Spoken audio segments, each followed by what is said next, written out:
Hello, younger brothers. I'm your elder brother Kiran Roy.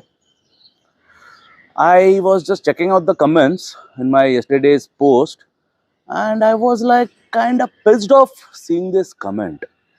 In this comment, this moron is saying that if you can post at least one picture of yours in which you have gone to given a motivational speech, that will serve as a proof, or we will think that you are just boasting. My first impulse was to block him out because such morons deserve no place. Because my point was, had he been such a genuine or that over smart person which he is trying to show himself, the first thing he would have done, or any person for that matter, would have done was would have googled my name and instantly all the details, because each and everything about not just me, about any person who is something in life, all details are present in Google.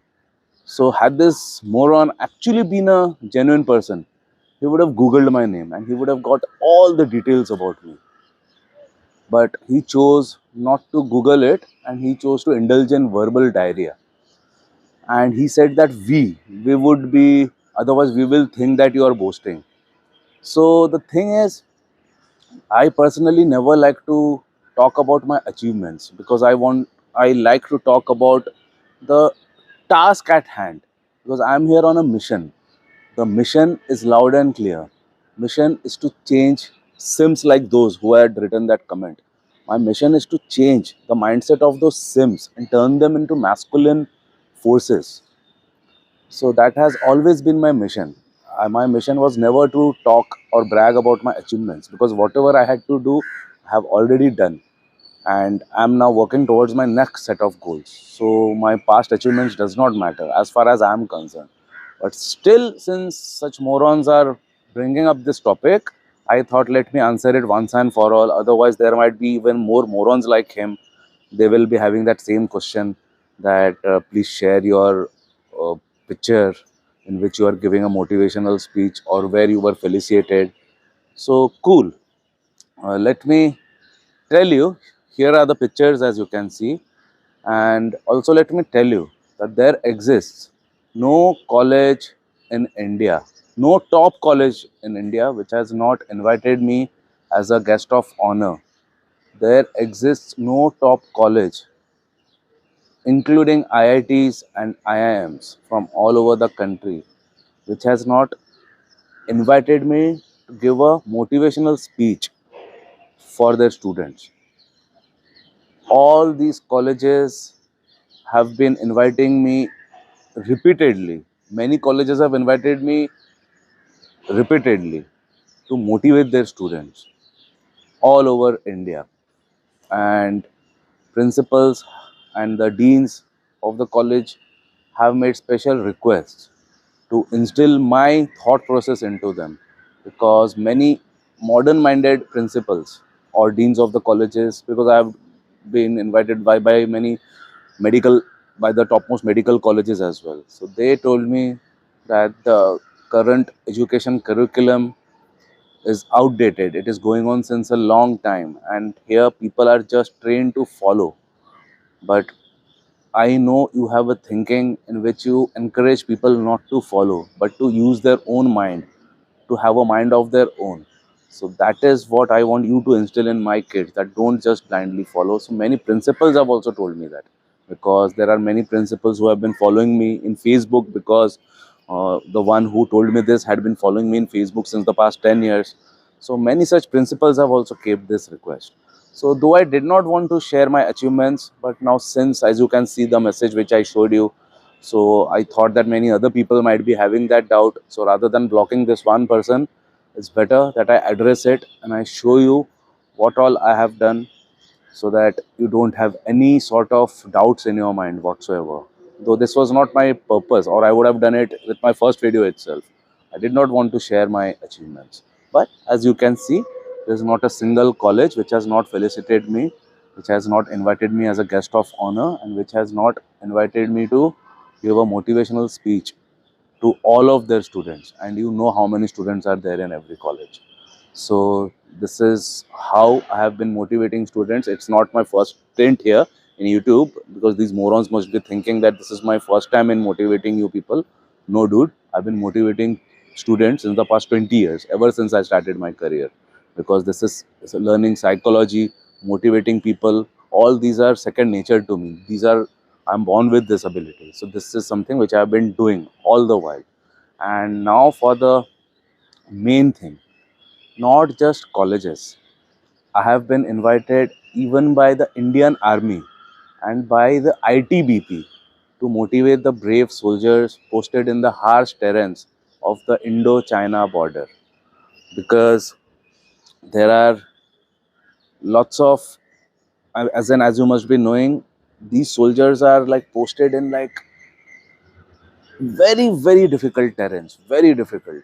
It's like they don't have any network connection out there. Neither did even I did not have network connection when I was there for 7 days. So they don't have any network connection, but still they have to do their duty over there in unhuman terrains. So why I was invited, that also I will tell you. I had a student. He was a retired colonel, so he used to learn guitars from me. And he used to play very well, because earlier, I mean, during his, I mean, 4 5 years prior to his retirement, he had started playing guitars in his unit only. He had started there itself. But over there, naturally, he was not getting any professional guidance. So once he retired, he joined me. He used to live in Nasik. From Nasik, he used to come. He used to do his lesson on a Sunday, and again he used to go back. So what happened was, whenever he used to play something, his hands used to shake, basically, especially the left hand, which was the actual guitar playing hand. His hand used to shake. So I asked him, sir, or anything like anything, I mean, you have any particular problem, or this is just like that? So he told me, no, brother, what happened was, towards the end of my stint, I was posted in Ladakh that time. Towards the end of my stint, somehow, due to the stress, or I don't know what it is, this thing happened that my hand started shaking. So I showed it to all of the military doctors, psychiatrists, even private doctors, psychiatrists, but nobody could cure it till date. So I guess I'll have to live with it. So I told him that, sir, this I am sure is a psychological case, and you might not be aware, but I am a psychology student since the past 20 years. So would you be that time it was not 20 years. That time I said that I'm following psychology since the past 15 years, because this happened 5 years before. So I asked him, sir, would you mind if I give it a try? Because if, as you said, you've already shown it to all the doctors, all the psychiatrists, but nobody could do anything. So would you mind if I give it a try? If I give it a shot? He said, most welcome, because as it is, I'm your student. As it is, I'll be coming to you for like years now to learn guitars from you. So might as well, if you can treat me, why would I say no? If you can do something about it, I would be only too happy. So I started my work after class hours. After the class used to get over, I used to sit with him for 1 hour, 2 hours. Because I was completely sure that it's a psychology thing. It's not a physical problem. I was 100% sure, because had it been something physical, then it would have been the job of somebody else, not mine. But I was sure that I can get to the root cause of it, and I can cure it. I was 100% sure, because I had done something of this sort in the past also. So I started my work. I don't want to get into the detail, because the sir has personally requested me not to keep his identity completely confidential. The reason being, he's from the Indian Army, and he was in a top post that time also. And now also, though he's retired, he's associated with them. So he sits in the office to make the decisions and all. So he's still a big person. So I cannot give much details, but only this much I can tell you, that in 2 months I got the breakthrough. I The breakthrough which I got into great depths of that case. I got into every aspect of his life, and in 2 months I found my first breakthrough, and I started addressing that. I addressed it in the form of therapy for the next 2 to 3 months, and in 6 months he was completely cured. He was like flabbergasted. He was like, sir. I don't call anybody sir because I was the colonel. Everybody used to call me sir, but I'm calling you sir, and I'm like, I'm completely like not just indebted to you, but I'm like at loss of words. So, a person like you, no doubt you are a top guitar teacher, because of which I'm coming all the way from Nasik to learn guitars from you. But I want Indian Army to benefit from your knowledge, because you are next level, which nobody else could do. You did it just by your observation skills and knowledge of psychology. You are next level. You're not a normal psychologist, or you're not somebody normal. You are somebody special, and I'm recommending your name to the government for your services in Indian Army. So he sent the letters in the government, because they first need to seek that approval. So within 4 or 5 months, I think he got the approval, and I got my first stint. My first stint was with ITBP, which is Indo-Tibetan Border, so border police, I think. So that was my first stint. I was invited there in their unit. So there are many things which are confidential, which I cannot tell you. So to everybody, to the whole world. I mean, of course, I used to share it on Facebook that time. I was active in Facebook that time. I used to share, and I used to say that I've been invited to give a. No, I used to say that I'm invited to motivate the. I'm invited to conduct a music workshop, rather. I would say that, like Akshay Kumar used to go, no, because he was an actor. I'm a musician. So they invited me to conduct a music workshop. But that was not the case. The case was something even more important, way important, because they invited me to get into the psyche of something which I cannot disclose here. But I conducted lots of, I mean, I used all my research in shaping up their mind, in finding out something very much important, which is very important for our national security, basically. Yes, I did play guitars with them in the nights. In the nights, we all would have these jam sessions, because those are very cold places. So we would have the bonfire shows, bonfire performances, wherein each and every soldier would join me in singing. So every nights we would have jam sessions for sure, yes, but that was not the main purpose. So in short, I was invited even by ITBP to motivate their soldiers and to sharpen their minds regarding certain things related to psychology, which will aid our country as in the security department, basically. Then my second stint was again India China border, but with the Indian Army. So like this, I have done a few stints, and I'm proud to be associated with the Indian Army. And yes, once my stint was over, they all discussed my remuneration.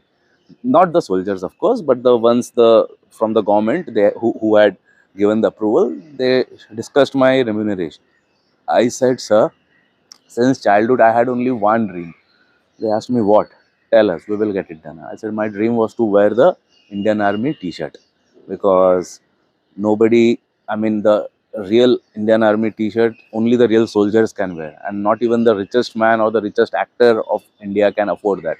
Even they cannot wear that. I'm aware. So I want to wear that at work, as in while I'm doing it. So they said yes. So Indian Army t-shirt. So they gave me the permission. They said yes, because that was my dream. I wanted no money for my services, because it's a matter of great honor for me, in fact, that I'm invited, that out of so many people they're giving me that honor. So it would be foolishness if I even count that in the if I try to count that through monetary ways. So I did not charge a single rupee. I just wanted to wear that, to have access to wearing that Indian Army t-shirt. So they gifted me that t-shirt, and they gave me full permission to wear it whenever and wherever I wanted. But I don't wear it. What I have done is I have put it in my academy, as you can see. So it is in display in my guitar academy, because it's a reminder that I have done something which has to be earned, which just cannot be given away to anybody, which even the, as I said, even the richest man of India doesn't have access to this t-shirt. Even the actors cannot have, except for playing parts in movies, they cannot wear it. But I can wear this while I'm flying, while I'm going anywhere. I have the permission to wear that. So that is the thing. And as for my One more, since we are talking about colleges, giving motivation speeches in colleges, one more incident I would like to share. I was rusticated from my colleges 4 times. So, one more college I was rusticated from.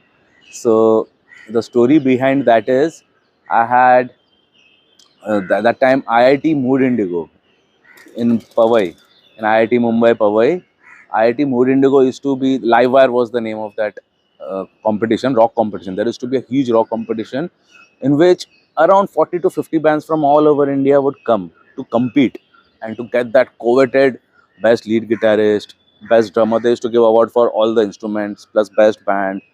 All awards would be given out, and whoever used to win that award used to be like declared unofficially as the best guitarist or best drummer, best bassist of India, like unofficially. So I had worked very hard for that concert. For 2 years, constantly played. I used to practice those songs. I mean, you were supposed to play just 4 songs basically, out of which one was an original of mine. I played Nostalgia there, and the other three were Tornado of Souls by Megadeth. Then it was Hangar 18 by Megadeth, and fourth one was Bark. I think Bark at the Moon. I'm not sure about the fourth song, but these 4 songs I had practiced hell a lot, and I was in. I mean, because those songs, as you must be knowing, whoever listens to rock music, Tornado of Soul solo, Hangar 18 solos, nobody like do it. They are very difficult solos. But I had set high vision. I had set high targets for myself, high goals for myself. So I practiced them day in and day out, and I was like, I had worked very hard for that show. So when that concert started, as in when competition started, because there are elims first, you have to get selected for the finals, and then the final night in which you'll be opening for Parikrama was the main band. So you'll be getting a chance to headline, as in not headline, as to open for the headlining band, which was Parikrama in my case. So elims, I participated, my band won. I had played a few songs which I don't recollect. Then came the final night, because on that basis of that final night, you'll get a chance to perform in the main night, which is like opening for the headlining night. So during the, because it used to be 3 4 days thing, because there used to be 50 bands, you know. So it used to happen for 3 to 4 days. Though I was invited now also recently, picture I have attached, but now the case is different. Now it doesn't function that way. Now the organizers are like not that competent enough. But that time it used to be a big deal when I participated. So I easily cracked the elims, and my band was selected for the final night. So final night was the day in which only 1 or 2 bands would be selected to be in which they'll be eligible to open for Parikrama during the final night. So for that concert, I had some important assignment in college which I had to submit, or I wouldn't have been able to appear for the final exam. So I was summoned from my college that you have to submit us your assignment which was given to you, because it's pending and today is the last date. You have to give us, or we won't allow you. We won't give you the access to get a hall ticket to appear for your final exam. So I had no option, because that was my final. I mean, my performance was that day itself. Because those performances used to happen in the afternoons, and the final night, of course, would be in the. I mean, the headlining act would be in the night. But that day, 2 p.m. was my final performance, in which with I'll come to. I mean, I had to perform. I had to perform a few songs, and on that basis of which I'll know whether we are selected. My band is selected for the final night or not. So I had to leave. So what I had decided, I'll go to the college. I'll submit my assignment, which was ready, and I'll straight away come to the venue. I'll straight away hop onto the venue from there. But the moment I reached my college, my professor, he said, now that you have come, I am not going to leave you under any circumstances, because you have severe attendance problems. Today you have to wait, and I'll take you to the principal. After that, if the principal, I will do what the principal says, or else I'm not going to sign on your assignment. As in, I have given him the assignment, there has to be a signature, right, that I have submitted it before the due date. But he refused to sign it, saying that I'm not taking it, I'm not accepting it. I will accept it for sure, but once let me speak to the principal, and the principal is going to come at 2 p.m. Once I speak to him, only then I'll be able to sign. But signing that assignment was of paramount importance because as you must be knowing, you have to be completely thorough with the assignment and these work in order to give the written exams. So that was very important for me. So I requested him, sir, please, today at 2 p.m. I have a very big important concert for which I worked the past 2 years. I grinded my ass off the past 2 years only for that one particular concert. But he was in no mood to listen. He said, no, dude, I'm not going to do that. So I requested. He was in no mood to listen.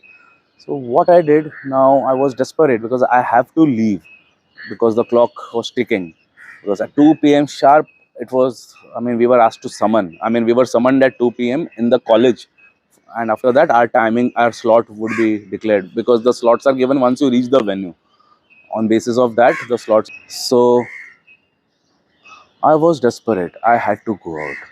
So what I did was, I had a box of firecrackers, which was in my car dicky. I had a car that time. I used to travel in my own car. So in my car dicky, I had some leftover fireworks.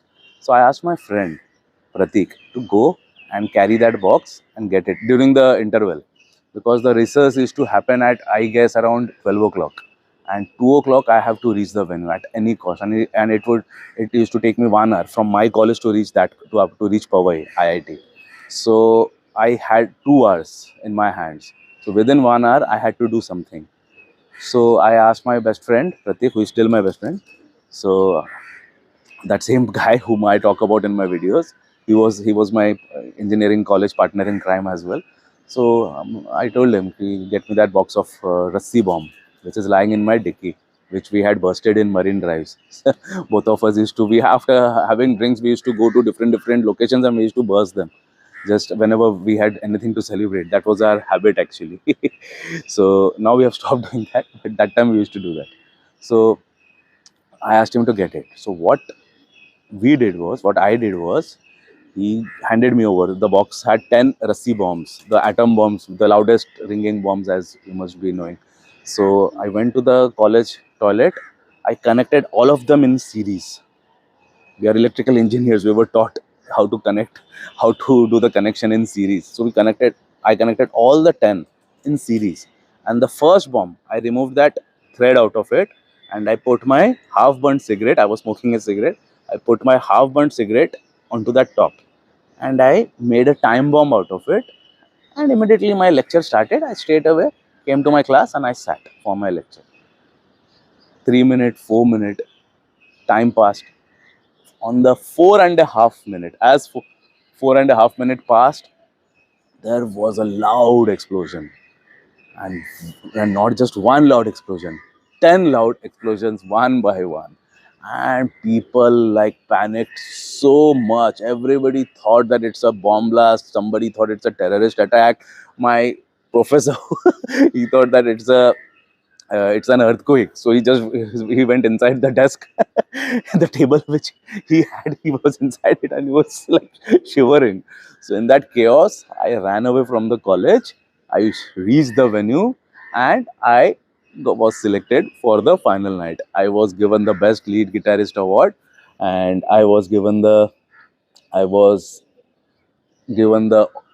opportunity to open for the final night, which happened to be Parikrama. So that's the story. But what happened was, the very next day, the principal came to know that it's me. That because a few girls, they held a grudge against me because I used to be a bad boy, as you must be knowing. All the girls used to just hate me. So the girls complained about me because they saw me going inside that toilet, because the ladies' toilet and the gents' toilet were bang next to each other. So a few girls had seen me entering the toilet with that box of bombs. So they complained to the principal that it's Kiran Roy who did it.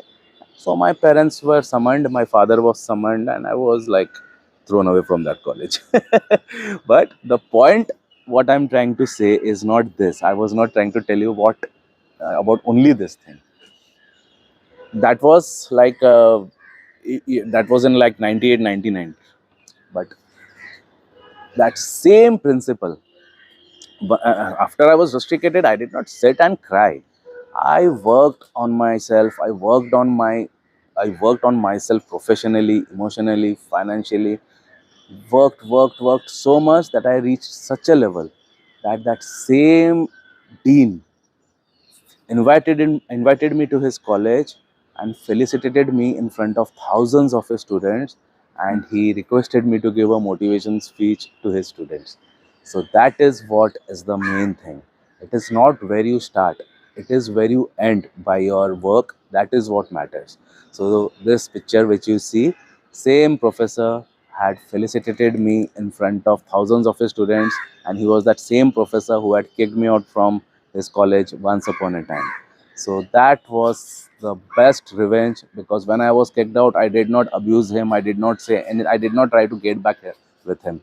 All that I did was I focused on my work, I focused on my skills, and I reached such a level that he himself was compelled, though he did not want to invite me, as you can see by his expression. He personally did not want to invite me, but his team said that Kiran Roy is the perfect man for this.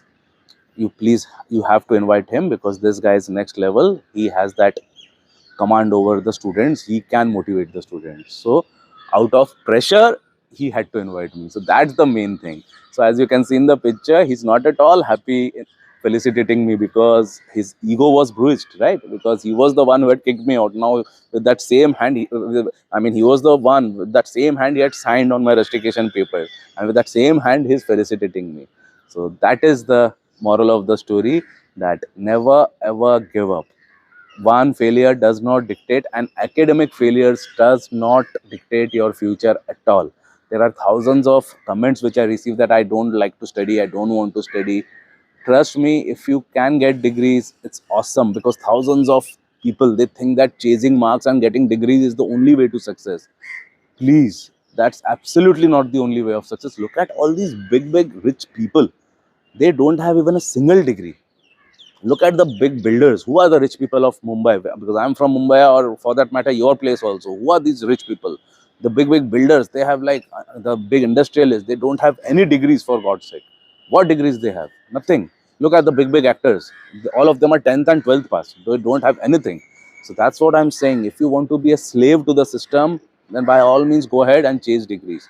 But if you want to be the slave of only yourself, nobody else like me, then chase a skill, master a skill, and work towards it. Be your own boss. I am absolutely not a fan of the 9 to 5 grind. Not at all. I pity people who are slaves to that 9 to 5 grind, who are slaves to the system. I have zero respect for them. So, if you wish to follow in my footsteps, I would wholly recommend walk your own path, be your own boss. So, I guess I have answered all the queries. And as for that person who had asked me that share one picture as a proof, I hope I have not just shared one picture, but all the picture, the real picture I have kept in front of you. All right. Jai Hind.